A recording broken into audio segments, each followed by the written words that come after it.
이런 점들을 고려해서 엄정하게 좀 규정도 만드시기 바랍니다. 네. 그다음에 공정위가 지금 어쨌든 이게 검찰도 그러고 애썼는데 이거 한번 하는데 뭐 몇 달씩 걸리고 이런다는 거 아니에요, 쉽게 말하면. 맞습니다. 인력도 많이 들고. 예. 인력을 늘려야죠, 그러면. 예, 예.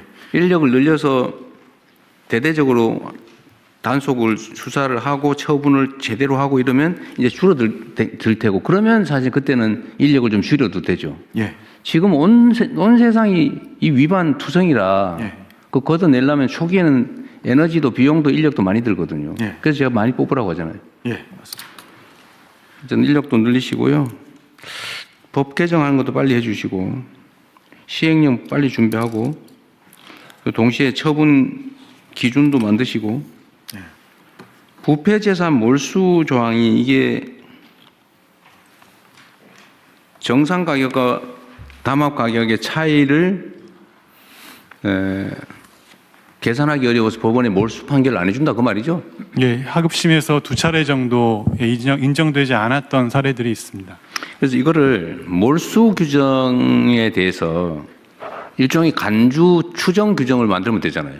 예, 그 주가 조작의 경우와 마찬가지로 입법을 통해 가지고 몰수 추징에 관한 간주 규정을 두고 그 아래 이제 시행령 형태로 그걸 구체화하는 방식을 네. 입법을 생각할 수 있습니다. 근데 몰수 조항을 시행령에 위임하면 재형법정주의 논란이 벌어질 것 같은데. 예, 그래서 이제 법률 단계에서 간주하는 규정까지는 두고 네. 구체적인 산정 방식에 대해서 이제 아래로 위임 입법을. 그래서 입찰 비리 대개 이게 지금 담합이라고 하는 게 유형화돼 있잖아요, 그죠? 가격을 조정한다든지 뭐 낙찰 뭐 이런 거 한다든지 몇 개 유형이 있을 텐데 거기에 대해서 정상 가격에 대한 간주 규정을 하나 만들어서 증명되지 않은 그 가격으로 한다. 예를 들면 입찰을 할 때는 입찰 예정가가 있잖아요.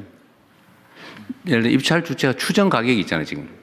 그거하고 실제 낙찰 가격하고 차이를 뭐 한다든지 뭐 또 충분히 있을 수 있을 것 같아요. 뭐 그거라든지 그 가격을 산정할 때 같이 올렸다 이런 거는 예를 들어 일반 물가 상승률에 준해서 일정한 기준을 만들고 그거를 벗어난 거는 담합에 의한 것이다라고 간주하는 걸로 그런 조항 만들면 될 것 같은데. 예, 그것도 고려해 보겠습니다. 네, 어렵더라도 예. 일단은 하고 나중에 보완을 하든지 해야지. 그 고민하다가 세월 다 보니 그러면 안 돼요. 그러니까 공정위 규정이 어떻게 보면은 부당이익 환수를 좀 추정에 근거해서 법이 만들어져 설계되어 있습니다. 관련 매출의 30% 혹은 20% 이런 네. 추정에 의한 부당이익 환수인데 이 규정으로 부당이익 환수가 부적절하게 되었다라고 판단될 때는 방금 말씀하신 가격 추정 네. 요건을 활용할 수 있을 것 같습니다. 그러니까 그 과징금 규정은 약간 추상적이거나 네. 또는 뭐 합의 규범으로 정해도 되는데 몰수 규정은 형사처벌이라서 법에다 엄격하게 최대한 확정해놔야 될 거 아닙니까? 그렇습니다. 그것도 고민해서. 예. 그리고 검찰도 그렇고 경찰은 이런 담합 수사 안 합니까? 예, 그 공정거래법에 현재 공정거래위원회에서 검찰총장에게 고발해야 한다 이렇게 규정이 돼 있어서 그 주로 공정거래위원회에서 검찰에 고발을 하고 있습니다. 이 규정도 수사 기소 분리 원칙에 의해서 이 규정도 이제 손봐야 될 그런 조항인 것 같습니다. 근데 이런 부분에 대해서 전혀 논의가 안 되고 있는 것 같던데요. 이런 검찰에게 고발하는 조항이 많잖아요. 예, 이거 말고도 예 많이 있습니다. 그거에 대해서 법무부에서는 뭐 준비하기 있는 게 있어요? 예, 어쨌든 이건 그 형사법 개정하면 특사경 지휘와도 관련이 되어 있고요. 어떤 검찰만 수사할 수 있는 것들이 몇 개 있기 때문에 다 함께 손봐야 됩니다. 더불어서 제가 대통령께 좀 말씀드리고 싶은 것은 지금 이 담합 문제에 관련해서는요. 저희가 2021년도 이후에 자체 조사한 바에 의하면은 이 외국의 추세는 법인보다도 개인 고발이 더 많습니다. 경쟁법에 있어서 부당 경쟁이라든가 불공정 행위에 관련해서는 미국이 가장 발달했는데 개인 고발이 훨씬 많은데 개인이 네. 고발하는 개인 고발 법인의 대표자 실행하는 개인을 저희 처벌하는 공정위에서는 2021년도 이후에 거의 개인 고발을 하지 않고 있습니다. 근데 법인에 대해서는 뭐 과징금을 낸다든가 상한 2억 정도의 벌금 갖고는 아무 의미가 없거든요. 그렇기 때문에 거기에 이 행위를 한 개인들 뭐 그게 실제 오너가 아니라고 하더라도 대표자라든가 실행행위에 가담한 계획 모의한 자들을 처벌해야 되는데 그 처벌이 없습니다. 그 나중에 법인만 고발하고 나서 나중에 검찰에서 개인 고발해라 고발 요청해 우선 그때나 고발하고 있거든요. 지금 뭐 그 다음에 가장 큰 게 뭐냐면 공정에 위해서 열심히 하고 있는데 2021년도 이후에 공정의 고발 사건 중에서 조사 기간만 보통 뭐 1년 반 내지 4년까지 걸리는 게 있습니다. 근데 이게 3년 이하 징역이기 때문에 공소시효가 5년입니다. 5년 다 돼 갖고 된 게 대부분입니다. 이 두 건도 마찬가지입니다. 그러니까 거의 다 넘어간다고 그냥 넘어간. 예, 제가 조금 보완해서 말씀드리면 맞아 말씀하시고 하십시오. 그래서 그 부분에서도 사건 기간이 굉장히 고질적으로 장기화되고 있다. 그다음에 공소시효 임박해갖고 고발한 경우가 많다. 그렇게 있고요. 지금 뭐 공정위원장은 뭐 조사를 여기 나온 것처럼 담합이 지금 오랫동안 됐었는데 강제수사 이 표 보면 나오세요. 강제수사 지금 보여주시면 게시일 중에서 수사 기간은 대개 뭐 얼마 되질 않습니다. 실제로 굉장히 급박해갖고 저희들이 수사를 했는데 이 자체 촉발하고 하는 게 이 리니언시 때문에 면책 조항이 있어갖고 다른 경쟁사에서 조그만 경쟁사에서 자체 제보를 검찰에 한 겁니다. 검찰에 같이 한 게 아니라. 그리고 나서 검찰에서 이 설탕 담합 같은 경우는 3번이나 고발을 하라고 요청을 한 겁니다. 그래서 이게 고발이 된 거기 때문에 이 과정이 있어서 정말 신속하게 처음부터 개인까지 같이 고발하고 그다음 처음부터 이게 경찰이라든 검찰이라든 간에 긴밀하게 협조하지 않으면 안 됩니다. 워낙 이게 압수수색할 양들이 굉장히 방대하거든요. 그리고 조사해야 될 게 많기 때문에 그런 면에서 이 조사라든가 공정위 조사와 검찰이든 경찰이든 초기부터 협력 단계 그런 구조가 좀 만들어져야 됩니다. 현재 그게 없습니다. 예, 공정위원장.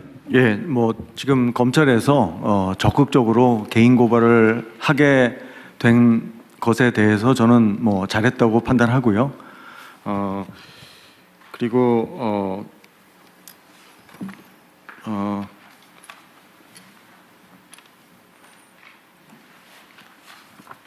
지금 그 밀가루 사건이나 설탕 사건 같은 경우에 이제 이 조사 기간이 일반적으로 다른 선진국도 담합 사건은 상당히 길어질 수밖에 없습니다. 실제로 공정위의 담합 사건 평균 사건 처리 기간은 다른 선진국에 비해서 느린 건 아니고요. 실제로 그 검찰에 이제 자진 신고했을 때 일반적으로 같이 신고합니다. 공정위하고 검찰하고 이게 일반적인 행태고요. 설탕 사건의 경우는 자진 신고 1순위, 2순위가 검찰하고 공정위가 달랐습니다. 그거 이제 자, 그런 얘기는 그냥 됐고요. 네. 하여튼 이 고발 문제도 범죄를 저지르면 원칙적으로 아무나 체포까지 할 수 있는 게 형사소송법의 대원칙인데 왜 공정거래 사건은 누군가가 꼭 고발해야 되고 고발 안 하면 수사도 못하고 기소도 못하고 처벌도 못하고 그게 말이 이상하지 않아요? 저번에 제가 공정위원장님한테 그 얘기 한번 취임 초기에 물어봤잖아요. 예. 전속 고발권 예. 왜 그런 게 필요하냐? 예. 그러니까 지금은 과거에는 고발권 독점했는데 지금은 그렇지 않습니다. 지금은 이제 검찰에서 고발 요청이 오면 공정위는 고발을 할 수밖에 없습니다. 지금 형량법상. 그리고 중기벤처부 장관도 고발 요청을 하면 저희가 고발할 수밖에 없습니다. 그러니까 지금 고발권 독점은 지금 실질적으로 작동하지 않고요. 그런데 예를 들면 밀가루나 설탕 이런 거는 중소기업하고는 관계가 없고 일반 소비자가 피해를 보는데 소비자들은 그 비싼 빵 먹었지 않습니까? 네. 이때까지. 맞습니다. 근데 그 소비자들은 그걸 알아도 고발도 못 한다는 거 아니에요? 왜 고발을 꼭 해야 됩니까? 그러니까 이 공정위 권한이 너무 커요. 그 전속 고발을 폐지하든지 예, 아니면 뭐 일정 숫자 이상의 국민들한테 고발권을 주든지 예. 뭐 그렇게라도 좀 풀어야지 이거를 제가 얘기를 들어보면 인력 부족 뭐 너무 많아서 그런다는데 아니 그렇게 너무 많이 위반하는 사회가 이상한 사회지 그걸 고쳐야지 어떻게 너무 많아서 고발된 사건만 그러면 자의적이 되잖아요.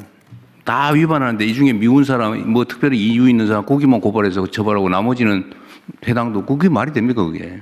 그게 정상 사회가 아니죠. 하여튼 지금 현재 공정위에서 고발권을 확산시키는 방향으로 지금 제도 개편안을 만들고 있습니다. 그래서 특히 지자체 쪽으로 고발권을 좀 확대하는. 좋은데 너무 오래 걸린다 그 말이에요. 예. 이거 제가 얘기한 지 몇 달 된 것 빨리 같은데. 하겠습니다. 예.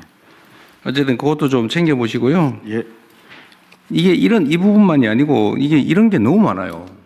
이 권한을 가진 사람들이 자의적으로 누구는 봐주고 누구는 선별해서 하고 이렇게 하면 그 사회가 정상적인 사회가 아니잖아요. 그 권력 남용의 가능성도 커지고. 이게 업무 보고 때 제기하셨던 문제인데요. 속도하고 그다음에 내용을 전속 고발권 문제는 조금 공정이만 보는 것이 아니라 같이 볼 필요가 있는 것 같아서 함께 챙겨보겠습니다. 그러십시오. 그러면 속도가 그 총리실에서 좀 챙겨서 어쨌든 기업 운영 영역의 이런 체계적인 범법 행위에 대해서는 왜 저는 사회적 폐해나 이런 게 훨씬 더 큰데 저 계란 한 판 훔쳐먹은 서민하고는 차원이 다르잖아요. 근데 계란 훔친 사람은 꼭 잡아 처벌해. 근데 기업들이 국민을 상대로 이렇게 그 거대 범죄를 저지르는 건 뭐 이리 장애물이 많아요, 처벌하는데. 근데 이거 근본적으로 좀 신속하게 획기적으로 좀 바꾸시면 좋겠어요. 예. 그러면은 마지막으로 지금 밀가루 설탕은 지금 이제 과징금 처분을 아직 안 한 거잖아요, 그죠? 안 했습니다. 설탕은 2월 11일 전원회의가 있어서 그때 심의가 이루어집니다. 2월 10일. 10일. 그동안에 시행령을 안 바꿔놨으니 옛날 시행령에 의해서 이것도 경미하게 결국 과징금 처분할 거 아닙니까? 제가 최대한 부당이익 환수를 할 수 있는 것으로서 최대한 신중하게 검토. 과징금 처분의 기준을 우리가 바꾸면 그 내부 처분 기준인데 시행령으로 해놨으면 그것도 법규라서 거기에 따르지 않으면 또 취소 사유죠. 예. 법제처장님 어떻습니까?